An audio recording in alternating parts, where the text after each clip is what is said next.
ہرقل شاہ روم نے قریش کے قافلے میں ایک آدمی بلانے کو بھیجا، اور اس وقت یہ لوگ تجارت کے لیے ملک شام گئے ہوئے تھے، اور یہ وہ زمانہ تھا جب رسول اللہ صلی اللہ علیہ وسلم نے قریش اور ابو سفیان سے ایک وقتی عہد کیا ہوا تھا۔ جب ابو سفیان اور دوسرے لوگ ہرقل کے پاس ایلیا پہنچے جہاں ہرقل نے دربار طلب کیا تھا، اس کے گرد روم کے بڑے بڑے لوگ، علماء، وزراء و امراء بیٹھے ہوئے تھے۔ ہرقل نے ان کو اور اپنے ترجمان کو بلوایا، پھر ان سے پوچھا کہ تم میں سے کون شخص مدعی رسالت کا زیادہ قریبی عزیز ہے؟ ابو سفیان کہتے ہیں کہ میں بول اٹھا کہ میں اس کا سب سے زیادہ قریبی رشتہ دار ہوں۔ یہ سن کر ہرقل نے حکم دیا کہ اس ابو سفیان کو میرے قریب لا کر بٹھاؤ اور اس کے ساتھیوں کو اس کی پیٹھ کے پیچھے بٹھا دو۔ پھر اپنے ترجمان سے کہا کہ ان لوگوں سے کہہ دو کہ میں ابو سفیان سے اس شخص یعنی محمد صلی اللہ علیہ وسلم کے حالات پوچھتا ہوں، اگر یہ مجھ سے کسی بات میں جھوٹ بول دے تو تم اس کا جھوٹ ظاہر کر دینا۔ ابو سفیان کا قول ہے کہ خدا کی قسم اگر مجھے یہ غیرت نہ آتی کہ یہ لوگ مجھ کو جھٹلائیں گے تو میں آپ صلی اللہ علیہ وسلم کی نسبت ضرور غلط گوئی سے کام لیتا۔ خیر، پہلی بات جو ہرقل نے مجھ سے پوچھی وہ یہ کہ اس شخص کا خاندان تم لوگوں میں کیسا ہے؟ میں نے کہا وہ تو بڑے اونچے عالی نسب والے ہیں۔ کہنے لگا اس سے پہلے بھی کسی نے تم لوگوں میں ایسی بات کہی تھی؟ میں نے کہا نہیں۔ کہنے لگا اچھا اس کے بڑوں میں کوئی بادشاہ ہوا ہے؟ میں نے کہا نہیں۔ پھر اس نے کہا بڑے لوگوں نے اس کی پیروی اختیار کی ہے یا کمزوروں نے؟ میں نے کہا نہیں، کمزوروں نے۔ پھر کہنے لگا اس کے تابعدار روز بڑھتے جاتے ہیں یا کوئی ساتھی پھر بھی جاتا ہے؟ میں نے کہا نہیں۔ کہنے لگا کیا اپنے اس دعوی نبوت سے پہلے کبھی کسی بھی موقع پر اس نے جھوٹ بولا ہے؟ میں نے کہا نہیں، اور اب ہماری اس سے صلح کی ایک مقررہ مدت ٹھہری ہوئی ہے، معلوم نہیں وہ اس میں کیا کرنے والا ہے۔ ابو سفیان کہتے ہیں میں اس بات کے سوا اور کوئی جھوٹ اس گفتگو میں شامل نہ کر سکا۔ ہرقل نے کہا کیا تمہاری اس سے کبھی لڑائی بھی ہوئی ہے؟ ہم نے کہا کہ ہاں۔ بولا پھر تمہاری اور اس کی جنگ کا کیا حال ہوتا ہے؟ میں نے کہا لڑائی ڈول کی طرح ہے، کبھی وہ ہم سے میدان جنگ جیت لیتے ہیں اور کبھی ہم ان سے جیت لیتے ہیں۔ ہرقل نے پوچھا وہ تمہیں کس بات کا حکم دیتا ہے؟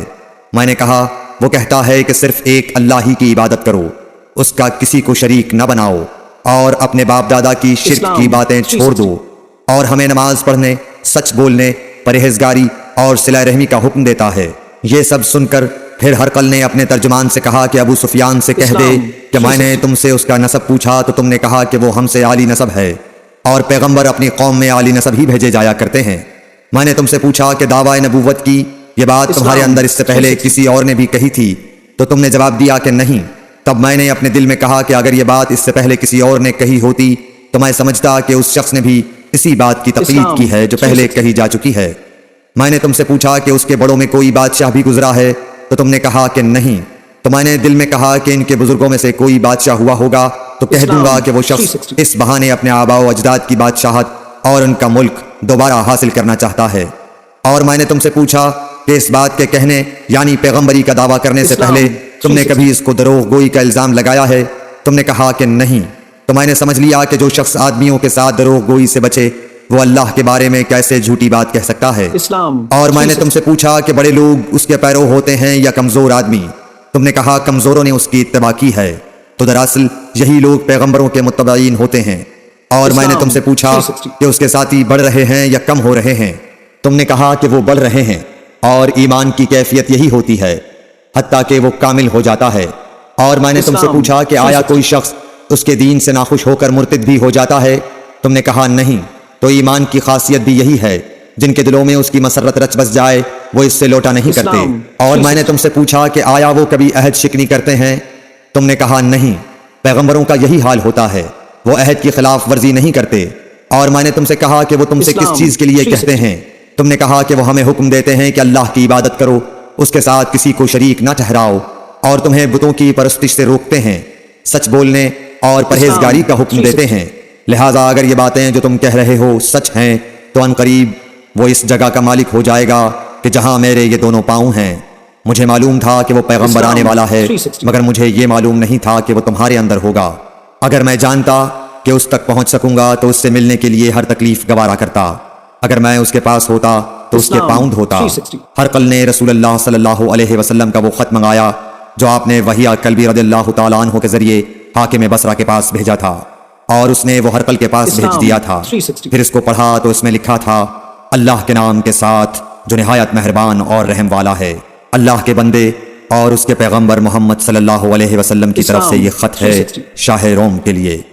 اس شخص پر سلام ہو جو ہدایت کی پیروی کرے۔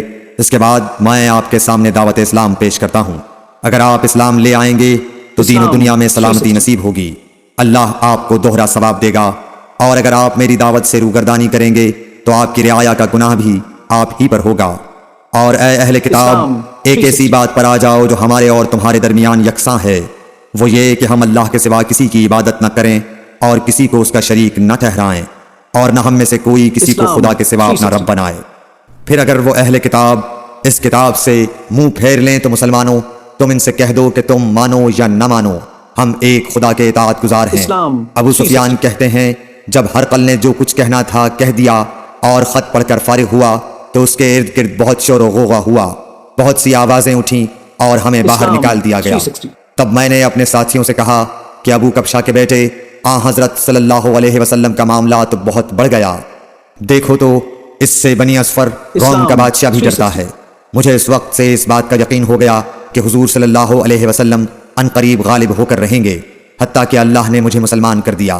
راوی کا بیان ہے کہ ابن ناطور ایلیا کا حاکم ہرقل کا مصاحب اور شام کے نصارہ کا لاٹ پادری بیان کرتا تھا کہ ہرقل جب ایلیا آیا ایک دن صبح کو پریشان اٹھا تو اس کے درباریوں نے دریافت کیا کہ آج ہم آپ کی حالت بدلی ہوئی پاتے ہیں، کیا وجہ ہے؟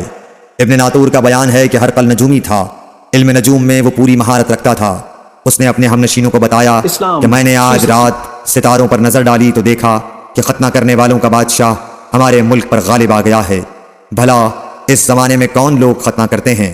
انہوں نے کہا کہ یہود کے سوا کوئی ختنہ نہیں کرتا، سو ان کی وجہ سے پریشان نہ ہوں۔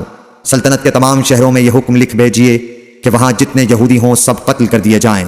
وہ لوگ انہی باتوں میں مشغول تھے کہ ہرقل کے پاس ایک آدمی لایا گیا جسے شاہ غسان نے بھیجا تھا۔ اس نے رسول اللہ صلی اللہ علیہ وسلم کے حالات بیان کیے۔ جب ہرقل نے سارے حالات سن لیے تو کہا کہ جا کر دیکھو وہ ختنہ کیے ہوئے ہے یا نہیں۔ انہوں نے اسے دیکھا تو بتلایا کہ وہ ختنہ کیا ہوا ہے۔ ہرقل نے جب اس شخص سے عرب کے بارے میں پوچھا تو اس نے بتلایا کہ وہ ختنہ کرتے ہیں۔ تب ہرقل نے کہا کہ یہی محمد صلی اللہ علیہ وسلم اس امت کے بادشاہ ہیں جو پیدا ہو چکے ہیں۔ پھر اس نے اپنے ایک دوست کو رومیہ خط لکھا اور وہ بھی علم نجوم میں ہرقل کی طرح ماہر تھا۔ پھر وہاں سے ہرقل حمص چلا گیا، ابھی حمص سے نکلا نہیں تھا کہ اس کے دوست کا خط اس کے جواب میں آ گیا۔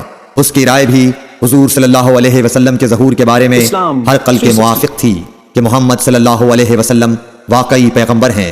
اس کے بعد ہرقل نے روم کے بڑے آدمیوں کو اپنے حمص کے محل میں طلب کیا اور اس کے حکم سے محل کے دروازے بند کر لیے گئے۔ پھر وہ اپنے خاص محل سے باہر آیا اور کہا، اے روم والو، کیا ہدایت اور کامیابی میں کچھ حصہ تمہارے لیے بھی ہے؟